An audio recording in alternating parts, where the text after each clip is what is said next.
daí a gente vai falar sobre apontando para Jesus. Vamos ler aqui na Bíblia, né? Eu gostaria de ler todos os versículos com você, do 3º capítulo de Atos, de 11 até o 20. No roteiro só tem alguns ali, né? Diz: apegando-se o mendigo a Pedro e João, todo o povo ficou maravilhado e correu até eles ao lugar chamado Pórtico de Salomão. Vendo isso, Pedro lhes disse: israelitas, por que isto os surpreende? Por que vocês estão olhando para nós como se tivéssemos feito esse homem andar por nosso próprio poder ou piedade? O Deus de Abraão, de Isaque, de Jacó, o Deus dos nossos antepassados, glorificou o seu servo Jesus, a quem vocês entregaram para ser morto e negaram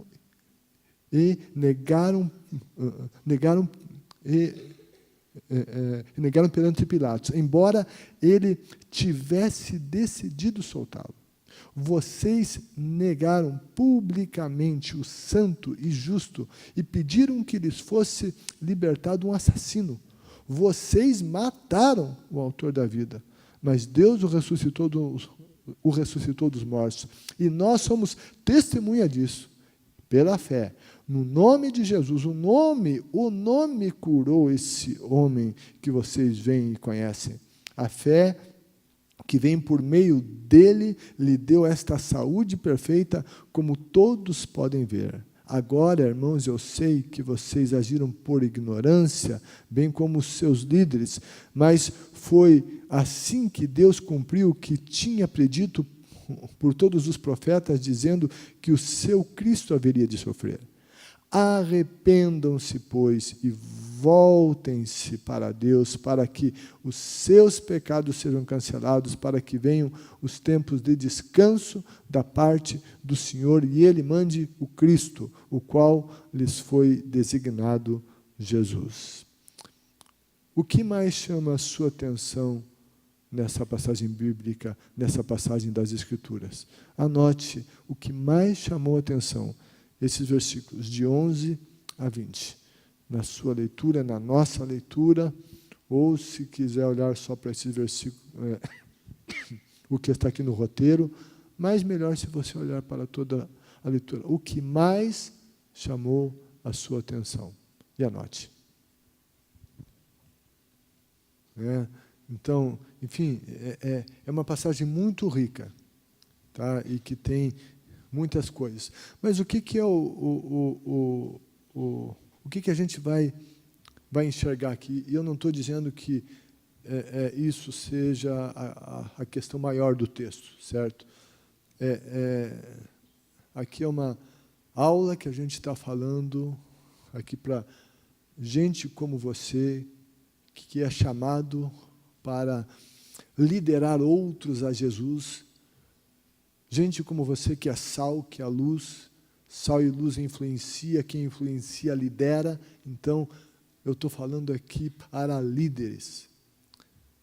E, como líderes, então a gente tem que olhar também para essas passagens e pensar nas nossas ações, como que a gente vai se comportar nesse nosso servir a Deus, no trabalho do reino de Deus.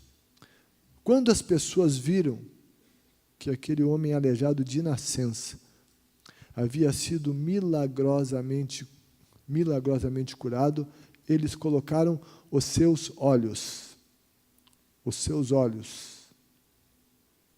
naqueles que tinham sido instrumentos de Deus para curar aquele homem. Eles viram o milagre, identificaram o milagre, e os olhos deles foram colocados, a princípio, não em Deus, mas nos instrumentos de Deus.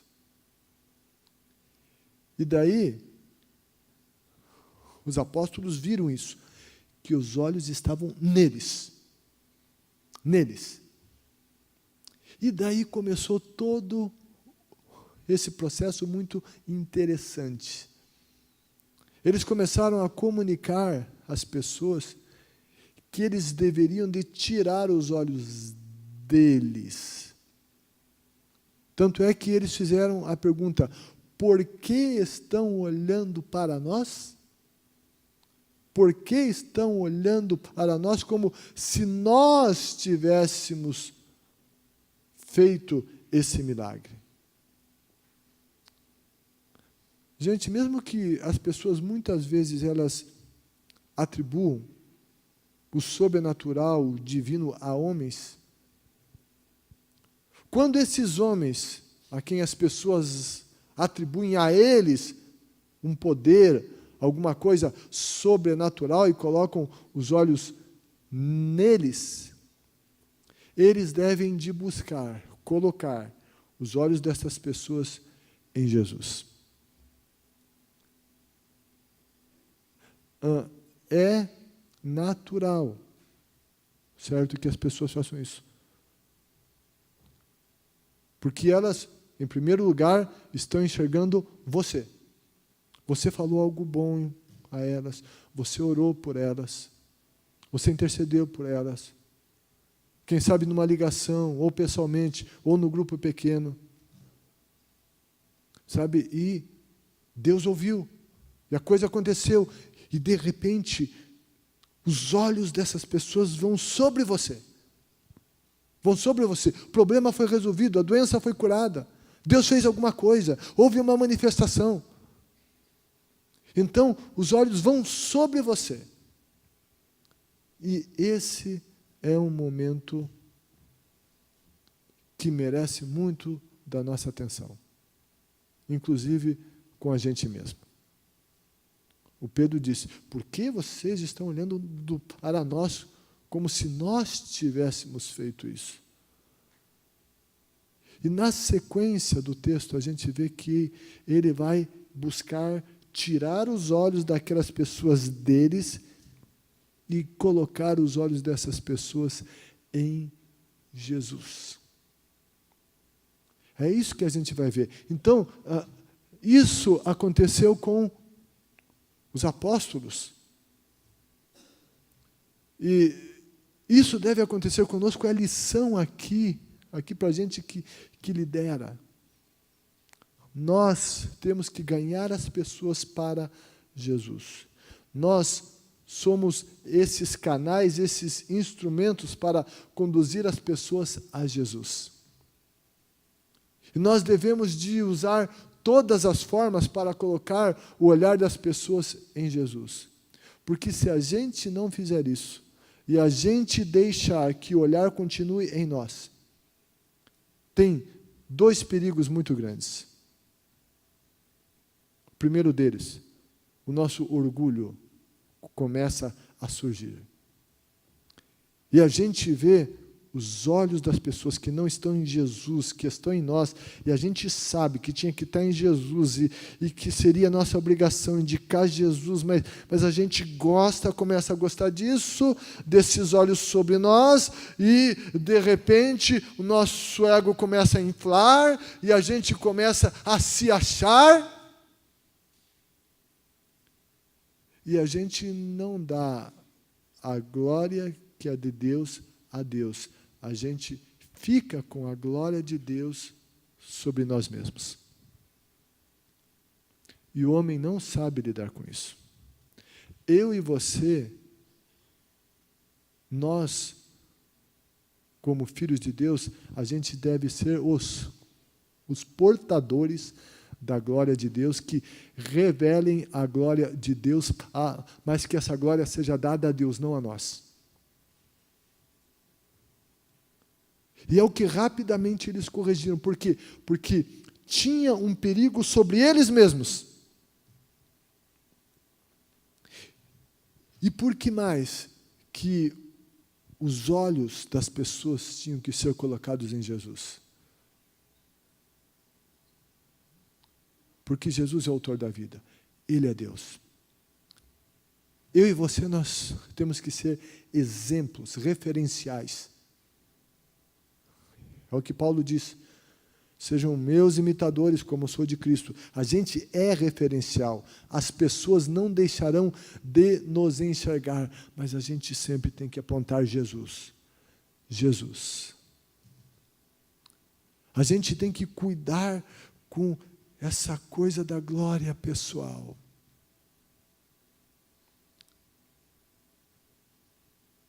Nós vemos um outro exemplo, que é o exemplo de João Batista. O João Batista, ele também, as pessoas tinham olhos sobre ele. E Jesus disse algumas coisas a respeito dele. Jesus disse: entre os nascidos de mulher não surgiu ninguém maior do que João Batista. Isso está em Mateus 11:11. Veja o que Jesus disse dele: entre os nascidos de mulher não surgiu ninguém maior do que João Batista. Esse cara é o cara, ele é o maior entre os homens. Ele colocou João Batista sendo maior do que Moisés, do que o Davi, do que outros. Jesus é que disse isso, que não surgiu nenhum maior do que João Batista. O que o João fez com isso? Ele podia dizer: pois é, eu sou o cara, me respeita. Olha lá o que Jesus disse a meu respeito. Gente, eu não estou dizendo que nós temos que negar nossa identidade em Cristo, desprezar e negar as coisas que Ele tem feito por meio da nossa instrumentalidade. Mas sabe, a gente é só um canal. É Ele que faz. É preciso apontar para Ele. E esse João, que Jesus disse que ele era o cara, ele disse: não sou digno de desamarrar as correias das suas sandálias. Quem desamarrava, eu já comentei aqui, as correias das sandálias das pessoas quando elas chegavam na casa de alguém, vinha o escravo da casa, tirava as correias das sandálias e lavava os pés dos convidados. Esse era o mais baixo escravo da casa que fazia isso.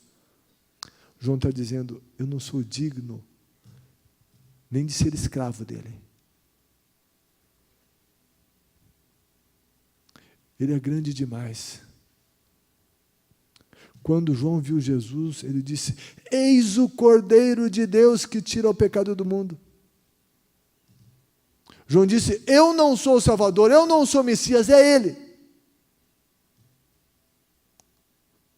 E eu acredito que uma das razões que Jesus disse que Ele era o maior, isso não está na Bíblia, ok? Isso é uma conclusão minha. Uma das razões que Ele disse que João era melhor, esse maior, justamente porque ele reconhecia a sua pequenez. Quem reconhece a sua pequenez, Deus pode usar mais. Quanto menores nós nos enxergarmos diante da majestade divina, mais esse Deus nos usará. Quanto mais a gente apontar para Jesus, mais Jesus nos usará. Como líderes, como gente que abençoa, que fala de Jesus, que ministra. Essa é a nossa obrigação, apontar Jesus. Jesus é Ele é bom, Ele é o Salvador, Ele é que faz, é o poder dEle, é a misericórdia dEle, é a graça dEle. Ah, você é um cara bom, você é um cara correto. Ah, você, sabe, daí a gente tem que dizer, sabe o que é isso? Isso é a ação de Deus. É o Espírito Santo em mim. Eu recebi Jesus. Jesus entrou na minha vida. Eu estou andando com Jesus. E é Jesus que faz.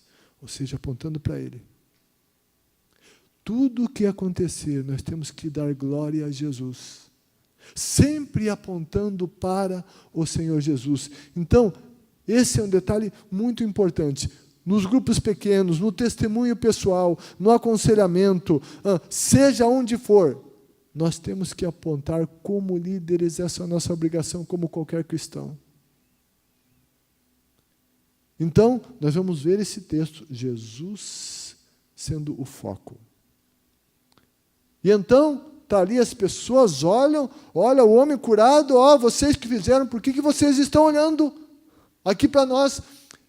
Em meio a esse milagre, surge oportunidade. Está aí alguma coisa que a gente nunca pode perder, oportunidade. E o Pedro viu essa movimentação, uma oportunidade para anunciar o Evangelho. Hoje a minha mulher precisou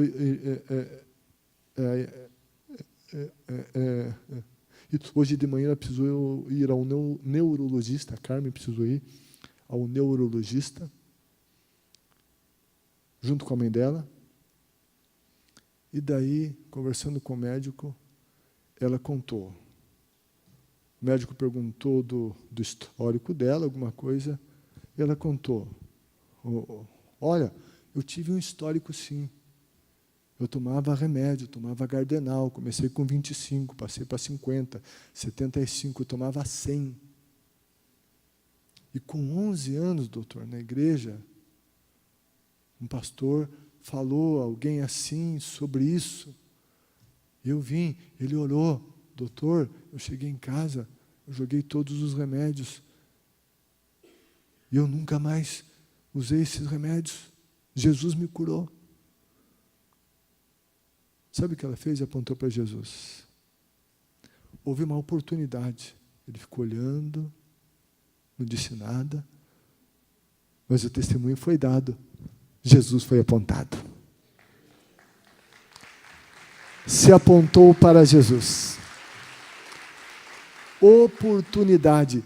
Todo momento da nossa vida que surgir uma oportunidade, vamos apontar Jesus, vamos dizer alguma coisa, certo? Com o que Deus tem feito na nossa vida. Então, ele viu uma oportunidade e ele começou a anunciar o Evangelho.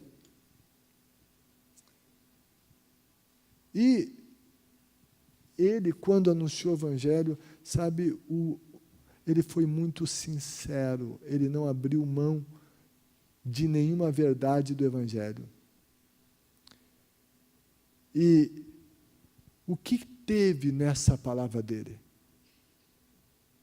Ele levou as pessoas ao Salvador, ao Senhor Jesus. Mas para que as pessoas conheçam Jesus como o Salvador e Senhor da vida delas, é necessário que tenham consciência. Consciência de que elas são pecadoras. Pecadoras. Surgiu a oportunidade, o homem curado, olhos neles, é Jesus, está todo mundo ali, e daí o Pedro vai falar a verdade. O Pedro, nesse discurso, não fez a política da boa vizinhança. Ele não deixou de falar as verdades para aquela gente que, de alguma maneira, o admirava. Ele apontou para o Senhor Jesus e continuou falando de Jesus.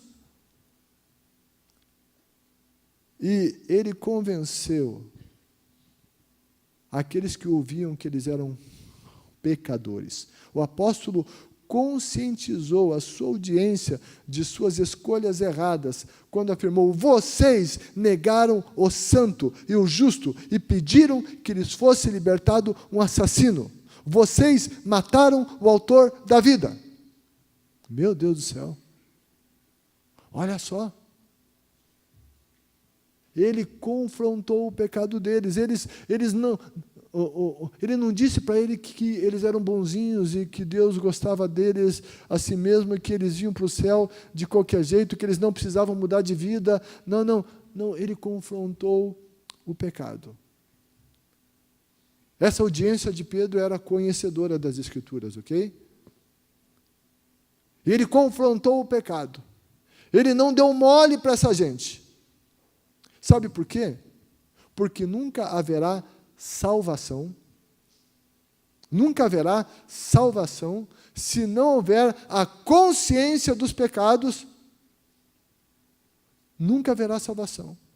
A convicção é a palavra de que se é pecador é o primeiro passo para a salvação. Nós, como servos e servas de Deus, a gente está para ministrar cura. Isso manifesta o reino de Deus, como foi ministrado. Por que Deus cura? Deus cura porque Ele ama, porque Ele é poderoso. Deus cura porque Jesus já levou na cruz as nossas doenças. Lindo o testemunho da Giane. Essa consciência da obra da cruz. Mas Ele cura para que Ele mostre o seu poder, o seu amor, para que Ele seja evidenciado também na sua grandeza e na sua santidade, e quando Ele é evidenciado na grandeza e na santidade, tem que aparecer a nossa pequenez e a nossa pecaminosidade. E a denúncia do pecado, a denúncia de que nós somos pecadores, ela precisa ser feita. Precisa ser feita, de repente, num aconselhamento, alguém que está no GP, que já conhece Jesus, alguém talvez que não conhece a Jesus, a abordagem tenha que ser diferente, mas nunca deixar de conscientizar as pessoas que elas são pecadoras. Nunca deixar as pessoas no sentimento de que elas são vítimas do mundo, de tudo, vítimas das situações. Não. A gente não é vítima de tudo. Muito do que acontece na nossa vida de ruim é resultado dos nossos pecados e a gente tem que dar uma olhada nisso. E nós temos que instigar e mostrar às pessoas que elas são sim pecadoras como nós. E nós precisamos, de maneira sábia, é claro, dentro da realidade daquela pessoa e do meio em que estamos, denunciar o pecado. E que elas são pecadoras. O Pedro disse, vocês mataram. Ele estava falando com judeus que conheciam as Escrituras. E quando a gente fala com gente que já conhece a Escritura, a conversa é outra. E a gente tem que mexer nas feridas. Não é passar a mão e dizer que tudo bem, não, isso não tem muito problema, não. Pecado tem problema. Pecado gera problema. E a gente tem que mexer com essa questão do pecado, tem que denunciar o pecado, a gente tem que dizer que o pecado nos separa de Deus, a gente tem que dizer que o pecado leva para o inferno, a gente tem que dizer que a gente é pecador e que a gente não consegue mudar de vida sozinho. A gente tem que dizer as coisas erradas. A igreja tem essa função profética. O profeta, ele denuncia pecado. Quando você vai lá para o Antigo Testamento, possivelmente a maior função dos profetas era a denúncia de pecado. E é o que o Pedro está fazendo. No Novo Testamento, os profetas também denunciaram o pecado. Eu e você temos que denunciar o pecado. Não passar a mão, dizer, não, está tudo bem, não, tem pecado, não está bem, não. Eu não estou dizendo que a gente tem que maltratar o pecador, não, é conscientizar do pecado. E muitas vezes o pecador é ignorante, e aqui ele vai falar dessa ignorância dele, até uma observação do Carlinhos. Essa ignorância é ignorância, mas foi pecado. E pecado é pecado. E vocês cometeram. Com o pecado a gente não pode dar mole, nem na nossa vida, e nem na nossa ministração. Ok, ele fez a denúncia, aquilo foi duro, foi difícil, e nós somos chamados então para denunciar o pecado. Contudo, somos chamados não somente para denunciar os pecados das pessoas, mas também para mostrar que há uma única solução para esse problema. A nossa mensagem não se finda na consciência do pecado e da condenação. Ela deve estender-se ao anúncio da salvação que há em Cristo Jesus. O Pedro não ficou só no denunciar o pecado. Depois de denunciar o pecado e de conscientizar, ele anunciou salvação. Ele falou de juízo, mas falou de salvação. E às vezes, tem muita gente que na sua fala só fica na denúncia do pecado. Daí deixa a pessoa em desespero. Afasta a pessoa de si, do relacionamento. Não, quando a gente fala do pecado, e a gente tem que falar de pecado, mas a gente tem que mostrar a solução do pecado. A gente tem que dizer que tem jeito, que tem salvação, que Deus ama, que o sangue de Jesus tem poder para purificar de todo o pecado. A gente tem que dizer que não há pecado que o sangue de Jesus não possa com ele. A gente tem que dizer às pessoas que Deus odeia o pecado delas, mas Ele as ama muito. Tanto é que enviou Jesus para morrer em lugar dela. O Pedro, então, foi firme, duro na denúncia do pecado, mas ele foi poderoso no anúncio da salvação. Vocês fizeram isso. Ei, mas tem jeito. Tem jeito. Jesus é Salvador, e ele vai falar lá depois do arrependimento. Ele diz: arrependam-se, pois, voltem-se para Deus, para que os seus pecados sejam cancelados. Vocês fizeram o que tem de pior, mataram o Senhor da vida, vocês foram injustos, vocês erraram, mas arrependam-se, porque se tiver arrependimento, o pecado vai ser cancelado, ele vai desaparecer. Cancelamento, eles não existirão mais. E é o que muita gente precisa ouvir também.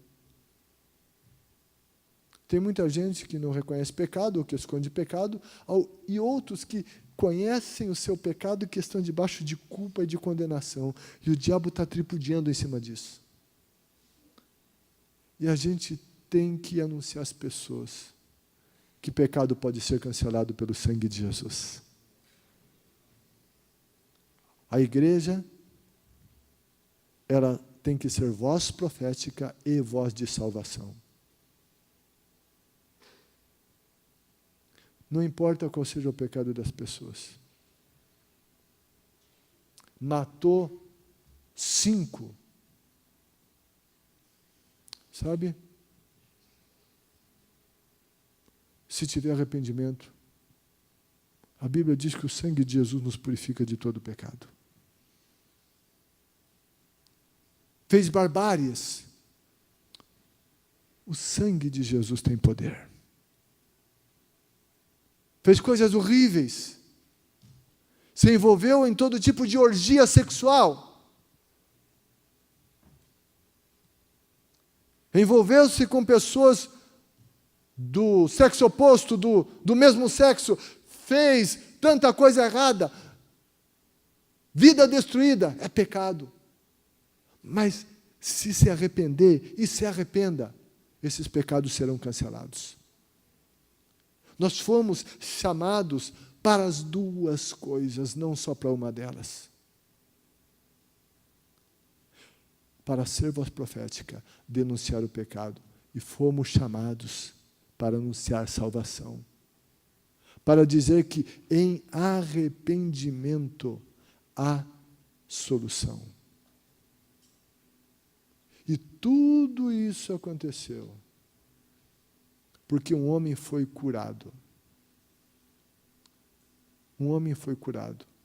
A cura daquele homem gerou oportunidade para que o nome de Jesus fosse anunciado a muitos. E voltando aqui nesse apontar, versículo 16, ele diz que a fé no nome de Jesus. Ele disse, o nome curou este homem que vocês veem e conhecem. Jesus nos deu o nome dele, para que nós tomássemos em nossos lábios, realizássemos as suas obras. Quando nós tomamos o nome de Cristo com convicção, nós alcançamos a muitos. Nós veremos sinais, maravilhas acontecerem. No nome de Jesus. É um nome, esse nome tem poder.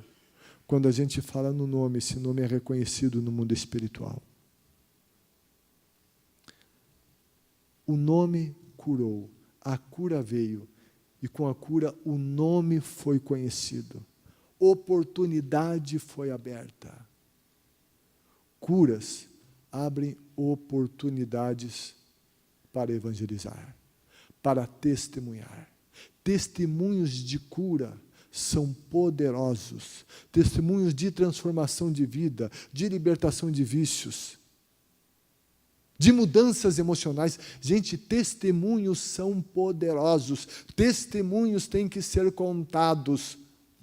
E quando contados, o nome de Jesus tem que ser apontado. Nome de Jesus apontado.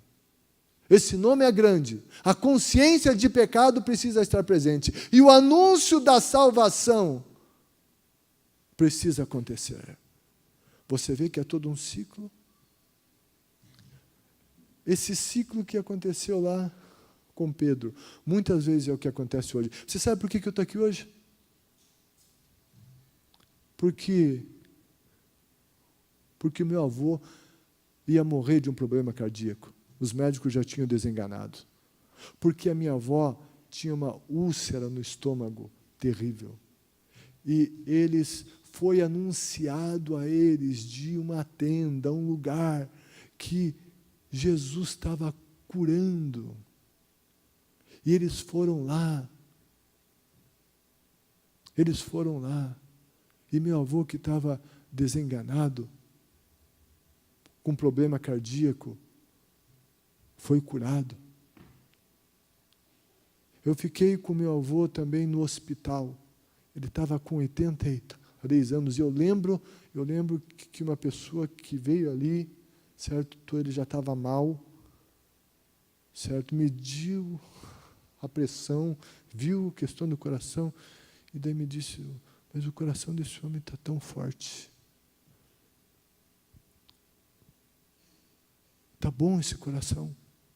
Pois é, Jesus tinha curado aquele coração há muitos anos atrás, e curou tão bem, né, que o corpo dele já estava morrendo, mas o coração estava ali. Mas por causa da cura dele, Jesus foi conhecido na família. Meu pai conheceu Jesus. Minha mãe conheceu Jesus, e por isso que eu estou aqui. Começou com cura. Cura e anunciação do Evangelho. E Deus não mudou. E Ele continua agindo dessa mesma maneira. Ele continua agindo dessa mesma maneira. E o Espírito de Deus tem nos desafiado a isso. Fica em pé na presença de Deus.